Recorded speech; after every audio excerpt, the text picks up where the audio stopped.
USA और Iran दो ऐसी कंट्रीज जिन्हें आज हम दुश्मन के रूप में जानते हैं। एक जमाना ऐसा था जब ये दोनों दोस्त हुआ करते थे। तो इनके बीच में ऐसा क्या हुआ कि आज यूएसए ईरान का नाम सुनते ही वॉर, सैंक्शंस और रेजीम चेंज के बारे में सोचता है? क्या इसके पीछे का कारण ऑयल है, रिलीजन है, टेररिज्म है, या फिर कुछ ऐसा जो आज तक हमें बताया नहीं गया? आज की इस वीडियो में हम इस 70 साल की दुश्मनी को डाइसेक्ट करेंगे, चाहे वो 1953 का कूप हो, 1979 का रेवोल्यूशन हो, हॉस्टेज क्राइसिस हो, सीआईए के secret operations, nuclear deal, Sulemani का असैसिनेशन, सब कुछ। एक ऐसी कहानी जो सिर्फ वर्ल्ड पॉलिटिक्स नहीं बल्कि पावर और प्राइड का डेंजरस कॉम्बिनेशन है। ये कहानी है बदले की, धोखे की और 70 साल पुरानी रंजिश की। तो वीडियो के अंत तक बने रहिए क्योंकि सच काफी हैरान करने वाला है। 1950s में ईरान एक डेवलपिंग कंट्री थी जिसका तेल ब्रिटिश कंपनीज लूट रही थी। इस टाइम पर ईरान और यूएसए के रिलेशंस भी काफी अच्छे हुआ करते थे। बट फिर पिक्चर में आते हैं मोहम्मद मूसादेक, ईरान के न्यू पीएम, और इन्होंने सब कुछ बदल दिया। मूसादेक का कहना था कि ईरान का तेल ईरान के लोगों का है और वो ईरान के ऑयल को नेशनलाइज करना चाहते थे। पर यह बात ब्रिटिश गवर्नमेंट को पसंद नहीं आई क्योंकि एंग्लो ईरानियन ऑयल कंपनी, जो एक ब्रिटिश कंपनी थी, वो ईरान के तेल को और उसके प्रॉफिट को सिग्निफिकेंटली कंट्रोल करती थी और इसीलिए ब्रिटिश गवर्नमेंट हेल्प मांगती है सीआईए की। एंड 1953 में सीआईए लॉन्च करती है एक ऑपरेशन जिसे नाम दिया जाता है ऑपरेशन अजक्स। और इस ऑपरेशन का सिर्फ एक ही एम था कि ईरान की पीएम की गद्दी पर बैठे मूसादेक की सरकार गिराकर उस गद्दी पर एक ऐसे इंसान को बिठाना जो यूएसए के इशारों पे नाचे। इस ऑपरेशन के चलते फेक प्रोटेस्ट करवाए गए, ईरानियन आर्मी को ब्राइब किया गया और हर वो टैक्टिक्स यूज करे गए जिससे मूसादेक की सरकार को गिराया जा सके। और फिर मूसादेक की सरकार गिरती है और ईरान की गद्दी पर वापस लाया जाता है शाह ऑफ ईरान को, जिसे यूएसए का पपेट माना जाता था। और इस सब के बीच ईरान के लोग ये समझ चुके थे कि यूएसए के लिए ईरान की डेमोक्रेसी बस एक चेस बोर्ड थी और यहीं से ईरान के लोगों के दिलों में यूएसए के लिए नफरत पैदा होती है क्योंकि यूएसए ने ईरान को डेमोक्रेसी के बदले डिक्टेटरशिप दी थी। शाह करप्ट था, ब्रूटल था, वेस्टर्न पपेट था और मीडिया पर पूरी तरीके से कंट्रोल रखता था। उसने मॉडर्नाइजेशन और वेस्टर्नाइजेशन पर बहुत काम किया था, पर इस वेस्टर्नाइजेशन की पॉलिसीज के चलते लोगों के ट्रेडिशनल और रिलीजियस सेंटिमेंट्स हर्ट होने लगे थे।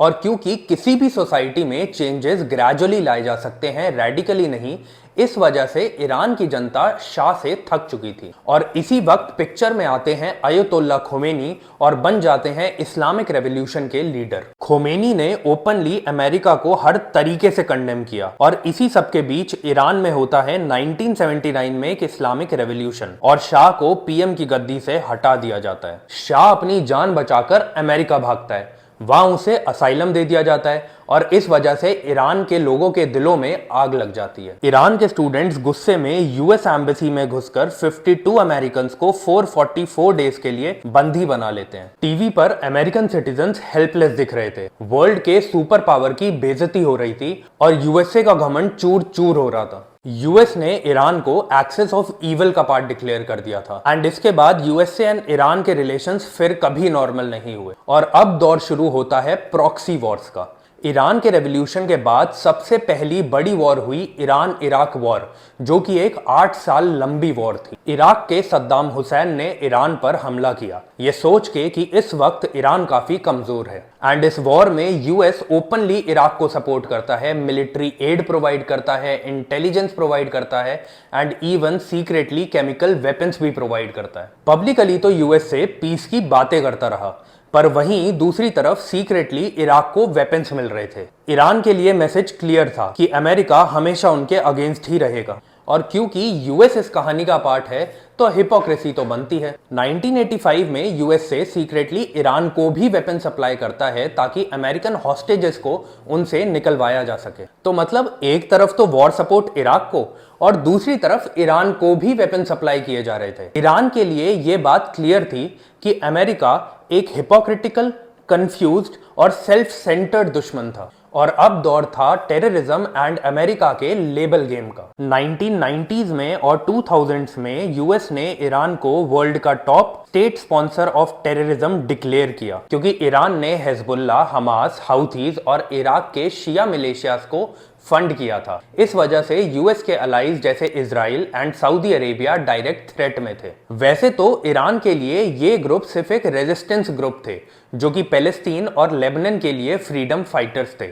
वहीं दूसरी तरफ यूएस के लिए ये टेररिस्ट के अलावा और कुछ भी नहीं थे।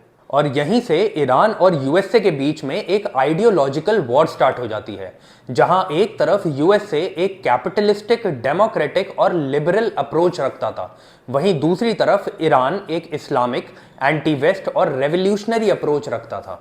और फिर आता है सबसे बड़ा कंट्रोवर्शियल इशू, ईरान का न्यूक्लियर प्रोग्राम। ईरान ने न्यूक्लियर प्रोग्राम शुरू किया ये बोलकर कि पीसफुल पर्पस के लिए है एंड ईरान की एनर्जी सिक्योरिटी को मेंटेन करने के लिए है। पर यूएसए बोलता है कि ईरान इसे एनर्जी सिक्योरिटी की आड़ में न्यूक्लियर वेपन्स बनाने के लिए यूज करना चाहता है। और इसके बाद यूएसए एंड ईरान के बीच में टेंशन स्टार्ट होती है एंड इस वजह से यूएस ईरान पर सैंक्शंस लगाना शुरू कर देता है। ईरान की इकोनॉमी क्रैश होने लगती है, करेंसी की वैल्यू गिरने लगती है, पर फिर भी ईरान अपने न्यूक्लियर प्रोग्राम को बंद नहीं करता। और कुछ वक्त बाद ईरान को हासिल होती है एक बड़ी जीत, जब यूएस के प्रेसिडेंट बराक ओबामा ईरान के साथ JCPOA न्यूक्लियर डील साइन करते हैं। इस डील के चलते ईरान अपने यूरेनियम एनरिचमेंट को कम करता है एंड इसके बदले ईरान पे लगे सैंक्शंस को हटाया जाता है। पर पिक्चर अभी बाकी है मेरे दोस्त। 2018 में ट्रंप इस न्यूक्लियर डील से एग्जिट ले लेता है और ईरान बोलता है कि यूएसए ने हमें हमेशा की तरह धोखा दिया है। और फिर दोनों देशों के बीच में टेंशन इंक्रीज होने लगती है। शिप्स पे अटैक होते हैं, ड्रोन शूट डाउन्स होते हैं और कन्फ्लिक्ट और ज्यादा बढ़ने लगता है। और अब 2020 में होता है सबसे बड़ा धमाका, जब यूएसए ईरान के पैरों तले जमीन हिला देता है। जब यूएसए ने ईरान के टॉप जनरल कासिम सुलेमानी को एक एयर स्ट्राइक में मार दिया। पूरा ईरान सदमे में था और हर जगह प्रोटेस्ट होना शुरू होते हैं। ईरान ने रिटेलिएशन में इराक के यूएस बेसिस पर मिसाइल दाग दी। सोशल मीडिया पे लोग कहने लगे, is this world war 3? And situation काफी एक्सट्रीम लेवल पे थी और यूएसए ने फिर से मैक्सिमम प्रेशर पॉलिसी अपनाई। और भी ज्यादा सैंक्शंस लगाए गए, ईरान को और ज्यादा आइसोलेट किया गया, लेकिन दोनों देशों ने डायरेक्ट वॉर को अवॉइड किया। असली दुश्मनी ग्राउंड लेवल से ज्यादा आइडियोलॉजी, ईगो और कोल्ड वॉर मेंटालिटी पे टिकी हुई होती है। एंड ये दुश्मनी भी अब से स्ट्रैटेजिक नहीं रही, ये बन चुकी है ideological cold war. USA promote करता है democracy, freedom of speech, capitalism और खुद को ग्लोबल पुलिसमैन और ग्लोबल मसीहा के रूप में देखता है। और वहीं दूसरी तरफ ईरान चाहता है इस्लामिक रूल, वेस्ट के खिलाफ एक इंडिपेंडेंट सिस्टम और एक एंटी इंपेरियलिस्ट अप्रोच रखता है। ईरान में डेथ टू अमेरिका के स्लोगन्स कॉमन है। वहीं दूसरी तरफ यूएसए की मूवीज में ईरान को एक विलेन के रूप में दिखाया जाता है। जनरेशंस ने एक दूसरे को बस दुश्मन की नजर से देखा है। 70 साल की इस दुश्मनी ने दोनों देशों के बीच में एक ऐसी मेंटालिटी क्रिएट कर दी है जहां पीस मुश्किल और वॉर नॉर्मल लगती है। यूएसए और ईरान की दुश्मनी एक हिस्टोरिकल ग्रज बन चुकी है, जिसमें oil, war, religion, politics, ego, धोखा सब कुछ है। हर एक जनरेशन इस हेट को एब्जॉर्ब कर चुकी है। क्या इस नैरेटिव को चेंज किया जा सकता है? कभी कभी लोग पॉलिटिक्स के बियॉन्ड भी पीस चाहते हैं। जब यूथ क्वेश्चंस पूछता है तभी नैरेटिव्स ब्रेक होते हैं। अगर आपको ये डिटेल्ड ब्रेकडाउन पसंद आया हो तो इस वीडियो को लाइक करिए, शेयर करिए एंड कमेंट करके मुझे जरूर बताइए कि क्या कभी यूएसए और ईरान के बीच में पीस डेवलप हो सकता है।